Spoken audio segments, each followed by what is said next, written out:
Shalom untuk kita semua, Bapak Ibu serta saudara-saudara yang berkati Tuhan, khususnya Persekutuan Getsemani. Hari ini saya akan men-sharingkan sebuah firman Tuhan. Walaupun ibadah Getsemani libur, tetapi firman Tuhan tidak pernah libur. Firman Tuhan harus tetap diberitakan agar kita semakin diperlengkapi sehingga iman kita boleh tetap terus setia, taat, dan tunduk kepadanya.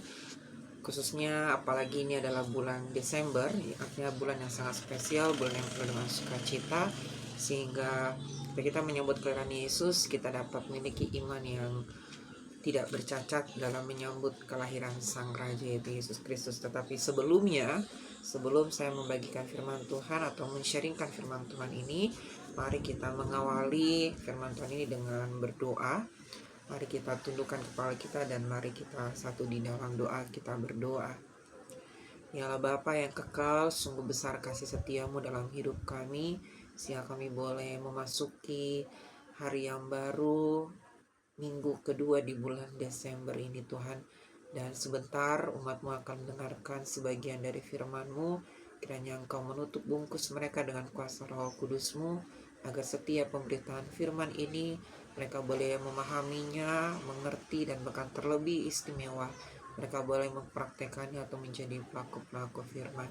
Hamba-Mu yang akan menyampaikan isi hati-Mu Tuhan, kiranya Engkau memberikan kesanggupan, kesempurnaan kepada hamba-Mu ini, agar setiap firman yang hamba berikan itu semua tidak menjadi sia-sia. Terima kasih Tuhan, kami sudah siap untuk menerima segala kebenaran firman-Mu, dan terlebih istimewa kami sudah siap untuk melakukannya. Di dalam nama Yesus kami sudah berdoa. Haleluya. Amin. Bapak Ibu diberkati Tuhan, Persekutuan Getsemani. Tema firman Tuhan hari ini saya beri judul All I Want for Christmas is Gratitude. Saya ulangi sekali lagi, tema firman Tuhannya adalah All I Want for Christmas is Gratitude, di mana ayat Alkitabnya saya mengambil di dalam kitab Perjanjian Lama. Nanti Bapak Ibu bisa membuka dan membacanya di rumah masing-masing, di mana saya mengambilnya di dalam kitab Mazmur pasal 103, ayatnya yang pertama sampai dengan ayatnya yang kelima. Saya ulangi, Mazmur pasal 103 ayat 1 sampai dengan ayat 5. Mazmur pasal 103 ayat 1 sampai dengan 5, di mana judul perikop pembacaan Alkitabnya di situ diberi judul Tuhan Penyayang dan Pengasih. Inilah firman Tuhan, isinya adalah sebagai berikut. Dari Daud, pujilah Tuhan hai jiwaku, pujilah namanya yang kudus hai segenap batinku. Pujilah Tuhan hai jiwaku, dan janganlah lupakan segala kebaikannya. Dia yang mengampuni segala kesalahanmu, yang menyembuhkan segala penyakitmu. Dia yang menyelamatkan nyawamu dari lubang kubur, yang memahkotai engkau dengan kasih setia dan rahmat. Dia yang memuaskan hasratmu dengan kebaikan, sehingga masa mudamu menjadi baru seperti Raja Wali. Sedemikian jauh pembacaan kita Bapak Ibu. Seperti yang tadi saya katakan bahwa hari ini adalah hari yang dimana kita akan sebentar lagi merayakan sebuah peristiwa atau momen yang sangat spesial. Momen sebuah peristiwa iman yang tidak akan pernah kita lupakan, yaitu perayaan Natal, di mana kita akan selalu merayakan Natal itu dalam setahun sekali tentunya ya. Di dalam pembacaan kita tadi, siapa yang tidak mengenal Daud? Kita pasti sudah sangat familiar dengan tokoh yang bernama Daud, di mana Daud merupakan karakter yang suka sekali memuji menyembah Tuhan, di mana Mazmur yang kita baca tadi di dalam Mazmur 103 ayat 1 sampai 5 itu adalah, kalau kita mau melihat, itu berisi sebuah nyanyian ungkapan syukur, nyanyian ungkapan sebuah pujian syukur yang meluap dari hati umat Allah dan juga melalui hati pribadi Daud sendiri sebagai seorang hamba. Daud merupakan salah satu tokoh sentral Alkitab, Bapak Ibu, khususnya di dalam Perjanjian Lama, yaitu di kitab Mazmur, di mana kita tahu bersama kitab Mazmur ini rata-rata berisi tentang pujian, syukur, dan juga rasa sukacita, di mana Daud mengungkapkan itu semua lewat pujian dan penyembahan kepada Tuhan Allah setiap saat. Dan kita tahu bersama bahwa hal ini sudah dilakukan oleh Daud. Dia selalu memuji Allah, menyembah Allah, dia selalu mengucap syukur kepada Allah. Itu semenjak dia masih muda sampai dia terpilih menjadi seorang raja, menggantikan Raja Saul saat itu. Ketika Daud menjadi raja, Daud pun tetap tidak lupa akan kebaikan Tuhan. Dalam sejarah Alkitab pun mengatakan yang sama atau yang serupa, bahwa gaya hidupnya Daud sehari-hari itu adalah penyembah yang sangat dekat dengan Allah. Dalam segala keadaan apapun, Daud tetap selalu mendekatkan dirinya kepada Allah, bahkan dia mengajak umatnya untuk tetap selalu berada di dekat Allah. Bahkan yang luar biasanya, Daud pun juga mengungkapkan rasa pujiannya kepada Allah di depan umatnya dengan cara Daud menari-nari di hadapan Allah dan juga di hadapan umat Allah, yaitu bangsa Israel. Daud melompat-lompat menari-nari, yang dimana itu menunjukkan bahwa Daud sangat kegirangan ketika berada di dekat Allah.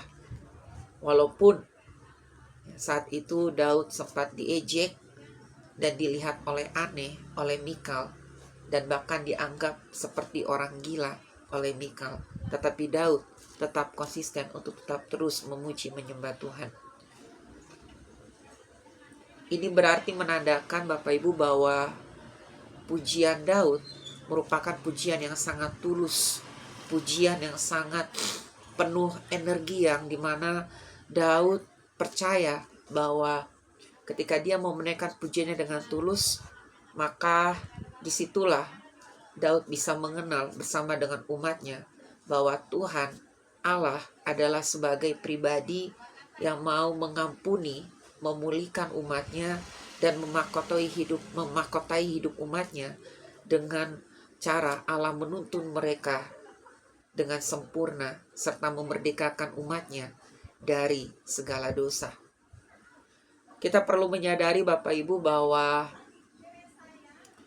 gambaran Allah yang penuh belas kasih itu bukan hanya milik umat perjanjian lama atau bukan hanya milik Raja Daud, tetapi kasih setia Tuhan, belas kasih Allah itu dapat kita rasakan sampai detik ini, di mana kasih setia Allah yang dulu dipujikan Daud itu akan dapat dinyatakan dan kita akan melihatnya secara langsung lewat kelahiran Yesus Kristus, di mana Yesus lahir ke dunia, turun ke dunia.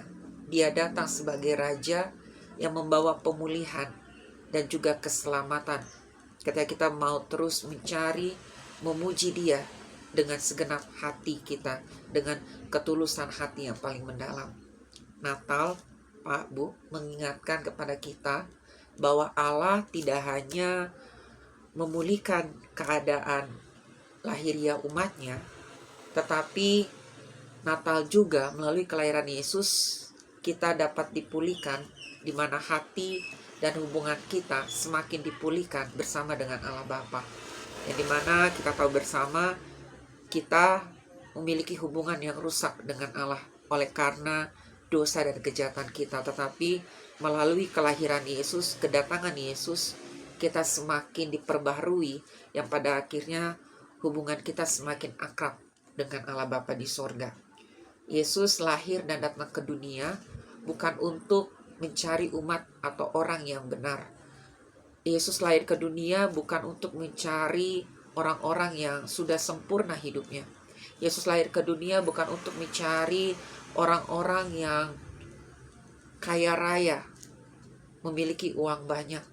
Yesus datang ke dunia, lahir ke dunia bukan untuk mencari orang yang memiliki jabatan kekuasaan di dunia. Tetapi Yesus datang ke dunia, lahir ke dunia dalam rupa manusia. Dia meninggalkan tahtanya di sorga. Tujuannya adalah Yesus ingin mencari dan menyelamatkan orang yang hidupnya sudah rusak oleh karena dosa, yang akhirnya dipulihkan dan kita boleh mengalami pertobatan yang sejati. Yesus lahir ke dunia, datang ke dunia untuk mencari orang yang tersesat imannya, yang belum sungguh-sungguh mengenal kebenaran. Yesus lahir ke dunia, Yesus datang ke dunia untuk menyelamatkan Anda dan saya beserta keluarga kita, agar kita semakin terus memiliki pembaruan hidup, agar hati kita, pikiran kita, semuanya hanya tertuju kepada Yesus, sehingga kita boleh semakin terus setia dan tunduk kepadanya. Yesus datang ke dunia, Yesus lahir ke dunia untuk mencari orang yang letih lesu karena hilang harapan, yang pada akhirnya kita dikuatkan dan dimampukan untuk menjalani hari-hari hidup, yang dimana kita tahu bahwa kehidupan kita setiap harinya itu tidak pasti. Kita nggak tahu masalah apa yang akan terjadi nanti ke depannya, tetapi bersama Yesus pengharapan kita tidak akan pernah hilang. Karena Yesus lahir ke dunia membawa pengharapan, membawa ketenangan, membawa damai sejahtera dan juga sukacita. Bapak Ibu yang diberkati Tuhan, lewat kelahiran Yesus Kristus, maka hidup kita berada di dalam damai sejahtera Allah, yang pada akhirnya Allah tidak lagi menjadi musuh kita, tetapi kita dilayakkan menjadi anaknya, dan kita dapat memanggil dia dengan panggilan ya Aba, ya Bapa. Ketika kita sudah diperdamaikan seutuhnya dengan Allah melalui kelahiran Yesus, yang dimana Yesus membawa kedamaian itu kepada manusia, sehingga pada akhirnya firman Tuhan mengatakan bahwa kita hidup dalam damai sejahtera dengan Allah oleh karena iman, yang artinya tidak ada lagi hukuman, melainkan hanyalah keselamatan. Tidak ada lagi ketakutan akan murka Allah, karena kita sudah dipulihkan dan kita mengalami pertobatan iman yang sejati. Dan juga ada rasa aman rohani tentunya. Damai sejahtera, Pak, Bu, bukan hanya berbicara tentang perasaan tenang saja, adem ayem, sejuk, tetapi kondisi hubungan yang sudah benar di hadapan Allah. Oleh karena itu, agar kita bisa merasakan damai dan sukacita dari surga, maka coba terapkanlah suatu kebiasaan bangun pagi, berdoa dan memuji Tuhan, agar kita dapat menjalani hari-hari hidup, agar kita dapat mengawali setiap aktivitas kita dengan penuh hati yang gembira, hati yang sukacita, tanpa marah-marah atau emosi. Karena kalau kita sudah emosi, karena kalau kita sudah marah, tentunya kita akan kehilangan sukacita dari surga. Orang yang berdamai dengan Allah diizinkan untuk bisa mendekat kepadanya. Seperti dikatakan dalam Roma 5 ayat 2, melalui dia kita mendapat jalan masuk kepada Allah.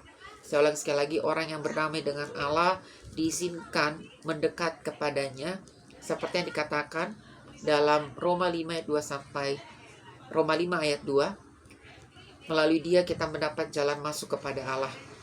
Ketika kita mendapatkan akses izin untuk bisa masuk lebih dekat lagi kepada Allah, yang artinya kita bisa memiliki hubungan yang lebih intim dengan Allah, maka kita akan memiliki keberanian untuk datang kepada Allah, karena kita sudah jujur mengakui dosa-dosa kita dengan penuh kerendahan hati. Ketika kita mau jujur mengakui dosa-dosa kita dengan tulus di hadapan Allah, kita mau terbuka kepada Allah akan dosa-dosa kita, pelanggaran kita, maka disitulah Allah akan mengasihi kita dan mengampuni kita. Asalkan dengan catatan kita tidak lagi melakukan dosa yang sama. Dengan kata lain, kita sudah memiliki komitmen untuk mau berubah dan bertobat di hadapan Allah dengan sungguh-sungguh. Sehingga pada akhirnya kita akan membangun sebuah pola hidup iman yang benar. Dan tanpa disadari, kita akan menyadar bahwa hanyalah Allah yang satu-satunya menjadi pusat hidup kita. Gak ada yang lain. Ketika kita mendekat kepada Allah, maka doa kita pun akan didengar. Tetapi ingat, Pak, Bu, kalau doanya mau didengar oleh Tuhan, kalau kita mau doa kita memiliki kuasa, maka kita harus belajar jangan kita berbuat jahat sama orang. Saya ulangi sekali lagi, kalau kita ingin doa kita dijawab oleh Tuhan, kalau kita ingin merasakan kuasa di dalam doa kita, maka jalan satu-satunya adalah kita jangan lagi berbuat jahat kepada orang lain. Kalau doa kita mau dijawab oleh Allah, maka jangan kita suka iri hati dan memfitnah orang lain. Kalau kita ingin doa kita dijawab oleh Allah, maka belajarlah untuk memberikan lidah dan mulut kita untuk memperkatakan berkat. Bukan kita malah bergosip, menjelek-jelekan atau mengutuki orang dengan kejahatan mulut kita sendiri. Mendapat identitas baru, yaitu menjadi anak Allah, di mana pendamaian membuat manusia, yaitu Anda dan saya, tidak lagi menjadi pemberontaknya Allah, melainkan kita menjadi umat yang selalu tunduk setia kepada segala perintah Allah. Seperti yang dikatakan dalam 2 Korintus 5 ayat 17, siapa yang ada di dalam Kristus adalah ciptaan baru. Dan Roma pasal 8:15 mengatakan kita menerima roh yang menjadikan kita anak Allah. Ketika kita sadar bahwa status kita adalah anak Allah, maka otomatis kita akan selalu tunduk kepada Raja, yaitu Yesus Kristus. Kita akan setia melakukan segala perintahnya dengan baik. Kalau kita ingin hidup kita diberkati oleh Tuhan, kalau kita ingin mengalami keberhasilan bersama Allah, maka jalan satu-satunya adalah jangan memberontak kepada Allah. Ikuti setiap proses Tuhan. Sekalipun proses Tuhan dalam hidup kita itu tidak gampang, tetapi kalau kita mau tetap terus setia sampai di akhir garis iman kita, maka saya percaya kita akan diberikan sebuah kehidupan yang kekal. Kita akan mendapatkan berkat dan janjinya yang baru setiap hari bersama dengan Allah. Oleh karena itu tetap terus lakukan yang terbaik, lakukan yang terindah untuk Tuhan. Lakukan yang terbaik karena hanya Tuhanlah yang layak untuk dipuji. Hanya Tuhanlah yang layak untuk dimuliakan dalam hidup kita. Kita tunduk kepada Tuhan, itu berarti menandakan bahwa kita percaya ada kuasa Tuhan yang selalu memberikan rancangan yang terbaik kepada kita. Kalau kita percaya kepada Tuhan dan kita tunduk kepadanya, berarti kita menandakan bahwa kita sudah memiliki iman yang dewasa. Dan kita tidak akan lagi untuk mau terjerumus untuk mengikuti gaya-gaya hidup duniawi yang mengarahkan kita kepada dosa. Tetapi kalau kita mau tunduk dan kita mau hidup di dalam gaya Kristus, kita hidup sesuai dengan karakter Kristus, pengajaran Kristus, maka otomatis hidup kita akan menjadi berkat, hidup kita akan menghasilkan buah yang subur seperti yang Tuhan inginkan. Oleh karena itu Bapak Ibu jangan pernah menyerah untuk selalu setia kepada Tuhan. Jangan pernah menyerah untuk mau terus tunduk kepada Tuhan. Yang akhirnya kita dapat memiliki identitas yang baru. Identitas yang lama, cara hidup yang lama, itu sudah tidak lagi berlaku atas diri kita. Melainkan kita memiliki identitas baru, cara hidup yang baru, yang dimana kita sudah ditebus, kita sudah diselamatkan melalui kelahiran Yesus. Sehingga melalui kelahiran Yesus itulah kita semakin termotivasi untuk mau memberikan hidup kita sebagai persembahan yang harum di hadapan Tuhan. Kita mau memberikan hidup kita dengan maksimal kepada Tuhan. Sama seperti yang dilakukan oleh para Majus, di mana mereka memberikan persembahan yang terbaik kepada Yesus. Karena mereka tahu bahwa yang bisa menyelamatkan manusia itu hanyalah Tuhan Yesus, tidak ada yang lain. Jangan kita mengaku keluarga Kristen, tapi kitanya masih suka berbuat jahat. Jangan kita mengaku bahwa kita ini adalah keluarga Kristen yang rajin pergi ke gereja, tapi kita masih memiliki rasa iri hati kepada saudara atau anggota keluarga kita sendiri, cuma karena masalah harta warisan. Jangan kita mengaku keluarga Kristen kalau kita pun saja saling mengumbar kebencian oleh karena keegoisan atau merasa tersaingi.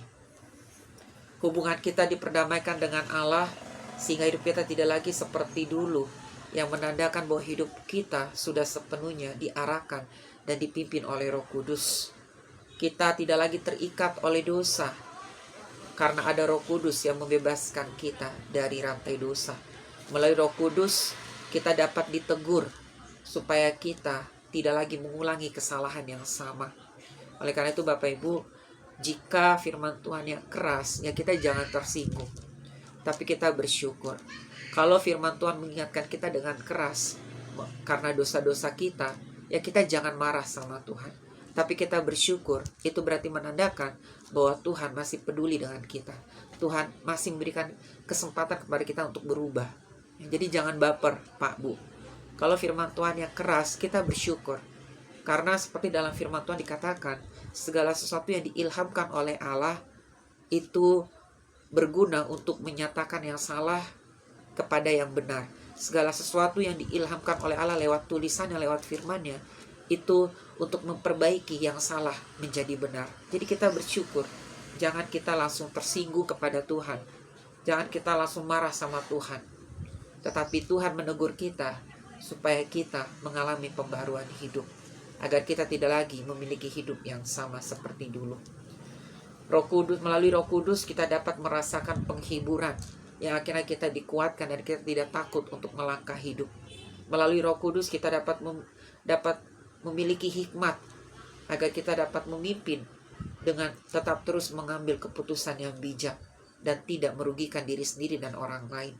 Melalui Roh Kudus kita mendapatkan kekuatan untuk bisa melawan dosa. Pendamaian melahirkan sukacita rohani yang tidak bergantung kepada keadaan atau situasi.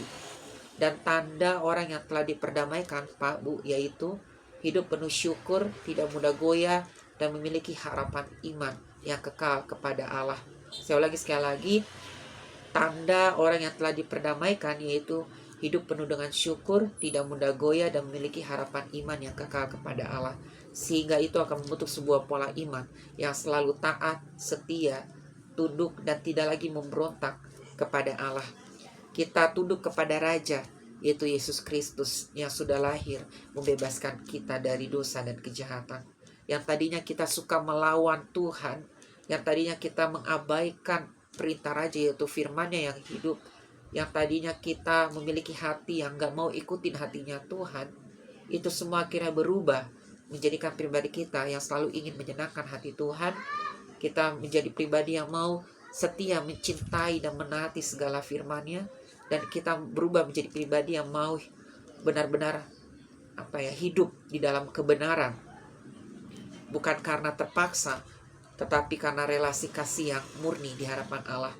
Dan terakhir, orang yang sudah diperdamaikan akan dijadikan alat pendamaian, sehingga kasih Allah itu dapat kita salurkan dan itu dapat tercermin di dalam diri kita sendiri, sehingga kita dapat mampu membawa kabar baik kepada orang lain, bukannya kita membawa berita gosip yang dapat melukai perasaan orang, atau kita tidak hanya sibuk membawakan berita yang dapat menggelisahkan hati orang. Kita tidak hanya sibuk untuk kepo tentang kehidupan orang lain, tetapi kita sadar bahwa ada tugas iman yang harus kita lakukan, yaitu memberitakan kabar baik, kabar kesukaan kepada orang lain, sehingga pada akhirnya kita boleh menjadi berkat untuk semua orang. Oleh karena itu Pak Bu, Natal bukan berbicara dan berfokus kepada hal-hal materi. Natal bukan berbicara tentang bagaimana kita memakai baju yang bagus, baju baru.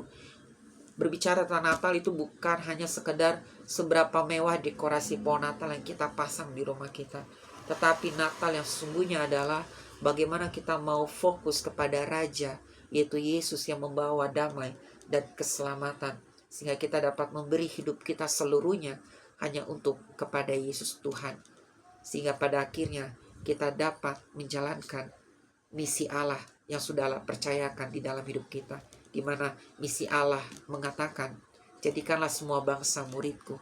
Menjadikan semua bangsa muridku bukan dalam arti kita harus seperti Yesus mengadakan mujizat, tetapi menjadikan semua bangsa muridku artinya bagaimana hidup kita, tindakan kita, pikiran kita, hati kita itu seturut dengan keinginan Tuhan. Terpujilah Kristus. Amin untuk firman-Nya. Dan mari kita berdoa. Ya Tuhan, terima kasih atas segala kebenaran firman-Mu yang sudah kami dengar. Dan biarlah setiap firman yang hamba-Mu sampaikan kepada umat-Mu itu boleh menjadi sebuah kekuatan dan terlebih istimewa kami dapat melakukan dan mempraktekannya. Biarlah melalui persiapan Natal ini, masa Advent, kami boleh semakin terus belajar untuk mau tunduk setia dan taat kepadamu, sehingga pada akhirnya kami boleh mengerti tentang esensi Natal yang sesungguhnya. Terima kasih Bapa, kami serahkan seluruh kehidupan kami seutuhnya hanya ke dalam campur tangan-Mu. Kami sudah siap untuk dibentuk menjadi alat-Mu untuk memuliakan nama-Mu Tuhan lewat kehidupan kami, sehingga pada akhirnya kami boleh menjadi berkat, kami boleh menjadi saluran kasih untuk semua orang dimanapun kami berada. Terima kasih Tuhan, hanya dalam nama Yesus kami sudah berdoa. Haleluya, amin.